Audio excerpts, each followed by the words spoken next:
Madam Speaker, it's my pleasure to rise this morning to speak in support of the Environmental Protection (Beverages, Containers and Plastic Bags) legislation amendment expansion of CDS and other matters Bill 2025. Now that's quite a mouthful, Madam Speaker, but put simply, this bill means Territorians will soon be able to recycle and cash in their empty wine bottles, spirit bottles, milk cartons and juice containers in the same way we already do with our soft drink and beer cans and stubbies. Madam Speaker, the member for Breitling, my good friend, the Minister for Lands, Planning and Environment, must be running out of space in his akubra for all the feathers he keeps collecting as he continues to kick goals. But I hope there's still room, as this is another feather in his cap. Perhaps he did this, and the timing is today, Madam Speaker, and perhaps this is the best birthday present the member for Casuarina could have had, is to see more recycling in his community, which I know he loves. I see him quite constantly going down to Casuarina Beach and picking up cans and other litter and tidying up his part of the territory, and I commend him for that. Happy birthday. Now, Madam Speaker, this is a reform that Territorians can raise a glass to, responsibly, of course, and never before driving. Now, before we look ahead, it's worth remembering how far we've come. The Container Deposit Scheme, or the CDS, is one of those great territory initiatives that stood the test of time. What began in 2012, there was plenty of doubters. Some said Territorians wouldn't bother collecting 10-cent bottles or cans, and that the distances were too great and that it would never work outside the big cities. But here we are, more than a decade later, with over 1.3 billion containers collected and returned.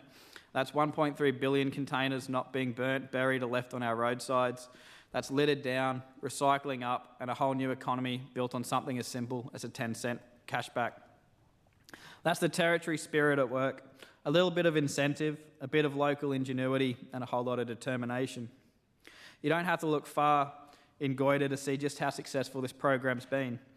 Across the rural area, the CDS has become part of everyday life. Litchfield Council collects cans and bottles at its 3 waste transfer stations and reinvests that money straight back into the community through its Cash for Cans and Community Grants program. This scheme has helped hundreds of rural kids attend sporting competitions, represent the NT and Litchfield Interstate, and participate in local events that they might not otherwise have been able to experience. Madam Speaker, I like to think that for every beer you drink, or soft drink if that's your preference, that you take to the tip, you put it in the recycle bin, it's a 10-cent donation straight back to the community. And if you'd rather put that 10 cents back in your own pocket, you can always come out and drop it off at the Humpty-Doo Regional Recycling on Spenceley Road and cash them in yourself. Now, during my time on Litchfield Council between 2021 and 2024, this scheme helped fund over 60 kids to take part in sports and youth activities, as I mentioned earlier, and delivered more than $120,000 in grants to community organisations.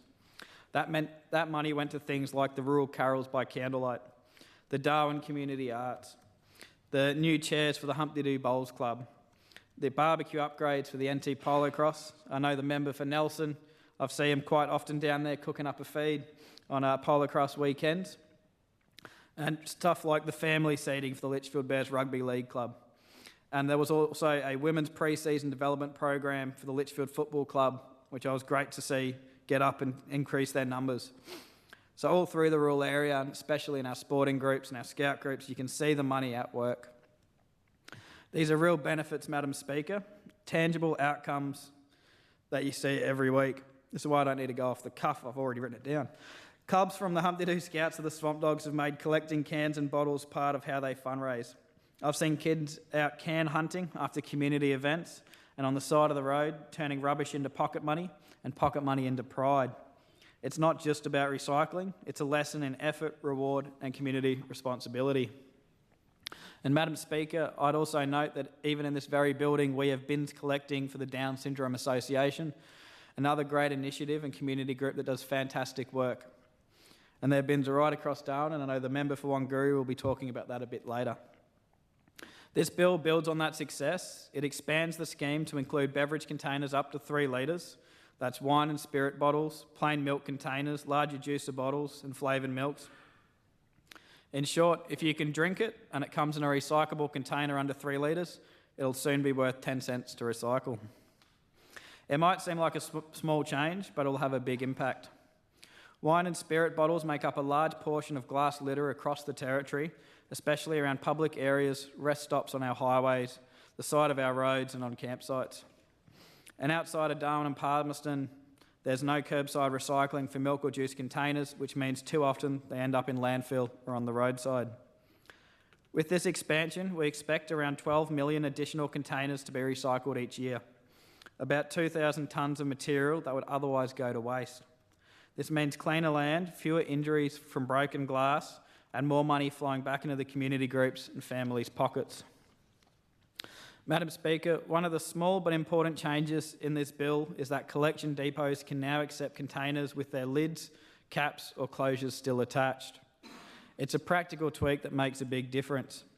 Too often, people remove the caps, drop them on the ground or toss them in the bin, where they end up as microplastics or as landfill. By keeping the lid on, we keep the whole container intact and recyclable, no bits lost, no mess left behind. It also means fewer sharp edges from broken glass and fewer small plastic caps scattered across our parks, our gutters and our bushland. It's a simple change that rewards good habits and cuts down on litter in one go.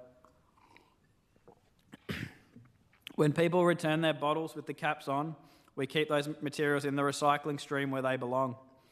All those little pieces adds up. Tens of thousands of caps that used to end up in landfill will now be processed and reused. It's another way the Territorians can do their bit to protect our environment without extra effort or confusion. Every sealed bottle dropped at the depot is one less hazard on the roadside, one less item washed into the creeks, and one more example of a Territorians working together to keep our country clean and beautiful. One of the best things about this reform is that it makes the system simpler. Under the old rules, people had to remember what counted: soft drink, yes; wine, no; iced coffee, yes; 2 litre milk, no; juice, maybe; take the cap off; can I leave it on? No, you can't. Now you can. It was like playing a game of recycling bingo. This new approach ends all of that. If it's under 3 litres and recyclable, cash it in. It's simple, consistent and easy for everyone to understand. Less confusion at home, fewer disputes at the depot, and more containers being properly recycled. And of course, changes like this will take time to implement, and this bill provides for sensible transition periods, up to 2 years for wine and spirit labelling, and 1 year for milk and juice containers, to give producers time to update their labels and packaging to reflect the changes. Some businesses, during our consultation as part of the scrutiny committee, legislation scrutiny committee, such as the Australian Beverages Council and Coles, raised concerns about the timeline, but we believe it is achievable, and WA is doing something similar. There was also concerns raised about the potential cost impacts, since milk is a household staple, that it would put more extra pressure on Territorians. And my advice to those Territorians who are concerned about the cost of milk going up in this aspect is, if the cost of milk goes up by a few cents, recycle it and get your money back. For families across Goyder, from Lambles Lagoon to Manton, that's an incentive that didn't exist before. This bill doesn't just expand the scheme, it also modernises how it's administered. At present, the NTEPA oversees the system. Under this legislation, that responsibility will now move to the Department of Land, Planning and Environment, supported by the Chief Executive Officer and delegates, and it's a practical change, aligning the law with what already happens in practice and freeing up the NTEPA to focus on major environmental assessments and impact studies. This will make decision-making faster, clearer and less bureaucratic. Reviews and appeals will move from the local court to NTCAT, meaning fairer and more efficient outcomes for everyone involved. Madam Speaker, in other words, we're cutting red tape instead of smashing bottles on the side of the road. During the committee's inquiry, both the Darwin City Council and Legant raised the importance of proving accessibility, and I pay credit to the member for Arafura for raising it in his speech. They suggested adding more depots, mobile collection points and hubs in remote areas. I fully support that vision. While the rural area already has a depot in Humpty Doo, there's room to make the scheme more accessible across the territory. And I can tell you, if we make it as easy to drop off your cans as it is to pick up horse feed, participation will skyrocket. The CDS has also been a quiet job creator. In the rural area, small operators have built thriving businesses collecting and sorting containers. They employ locals, partner with charities and keep waste out of the bush. These are territory businesses built on practical solutions, turning waste into wages and litter into livelihoods. Now, Madam Speaker, it was raised during the Scrutiny Committee's consultation and potentially in the original consultation as well, a lot of people ask whether it's time to double the refund from 10 cents to 20 cents. The Scrutiny Committee has recommended it be considered at the next review. It's a fair point. 10 cents a decade ago isn't quite worth the same as 10 cents today. Inflation has had its say, and maybe it's time the kids collecting cans got a pay rise. But any change like that needs to be considered carefully, balancing environmental benefit against cost to consumers and industry. Either way, the 10-cent refund has already proven its worth. And if it ever does increase, I can guarantee you there'll be a lot of kids raiding the family esky before mum's even finished her drink. The former member for Nelson, Jerry Woods, reminded us recently that the Territory was one of the first jurisdictions in Australia to stand up to the beverage industry and introduce a CDS. It took persistence and a bit of good old Territory stubbornness, but it worked, and now the rest of the country is catching up. We are once again leading the way, Madam Speaker, and in a few years' time, I'm sure all the states across Australia will be following in our lead in recycling milk containers and 3-litre containers. This expansion isn't just about the statistics, it's about the difference it'll make to people's lives. More containers recycled mean less litter in our waterways, fewer broken bottles on our tracks, and cleaner public spaces for everyone. It'll also mean more fundraising opportunities for community groups. The Humpty Doo Scouts are a perfect example. It's a great scout group in my electorate of Goyder, Madam Speaker, full of wonderful kids who are growing up to be great leaders. When you've got 20 scouts armed with tongs and bags, you won't find a single can left in the park. Clubs like the Litchfield Bears, the Swamp Dogs, the Southern District Crocs that I've spoken about before have collection points at their home games that turns the cans and bottles into cash for their clubs. It's a simple but powerful idea. Small effort multiplied across a community creates a big impact. And Madam Speaker, the people of Goyder love their land. From the floodplains at Point Stewart to the farms of Acacia Hills and Lambills Lagoon and the bush blokes of Humpty Doo, Virginia, Bees Creek and everywhere in between, we're proud to live close to nature, and that means we see firsthand the impact of litter. I've seen glass bottles dumped along the Arnhem Highway, plastic floating in creeks and fishing spots, broken glass on horse and rural motorbike tracks, and I've said it before and I'll say it again. If you dump in the bush or throw a bottle out the window of your car, you're a grub. This expansion helps tackle that problem, not through punishment, but through positive incentives, rewarding people for doing the right thing. It's a win-win. Cleaner country, more recycling, and a few dollars back in people's pockets. It also supports the Territory's broader goals, promoting a circular economy, reducing landfill, and encouraging sustainable local industry. And because we're Territorians, we can also find a bit of humour in it, Madam Speaker. Some have joked to me that this reform will make us the fittest recyclers in the country, with all the bending over to pick up the 10 cents bottles one after another.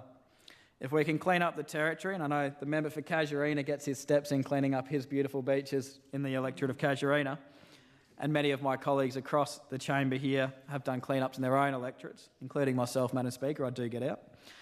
Others, so if we can get a bit of exercise while we're at it, it's a double win. Others have asked whether backyard barbecues will now come with a built-in deposit return, and I tell them maybe, but you'll have to race the kids collecting them before you get your refund. Now finally, Madam Speaker, this bill is good environmental policy, good economic policy and good common sense. I want to thank the Minister for Lands, Planning and Environment again, the member for Breitling, for bringing this reform forward. It expands a proven program, modernises its administration and rewards Territorians for doing the right thing. It has been supported by the Legislative Scrutiny Committee, endorsed by industry after extensive consultation and overwhelmingly welcomed by the public, with over 90% of survey respondents backing the expansion. For the people of Goyder, from the farmers in Mackay to the families in Virginia, this means cleaner roadsides, stronger community organisations and a more resilient recycling economy. For the Territory as a whole, it shows that we're still leading the way in a practical, down-to-earth environmental action. So, Madam Speaker, I commend this bill to the House and I look forward to seeing Territorians continue to cash in their cans, bottles and soon their milk and wine containers, keeping our beautiful Territory clean, green and uniquely ours. Thank you.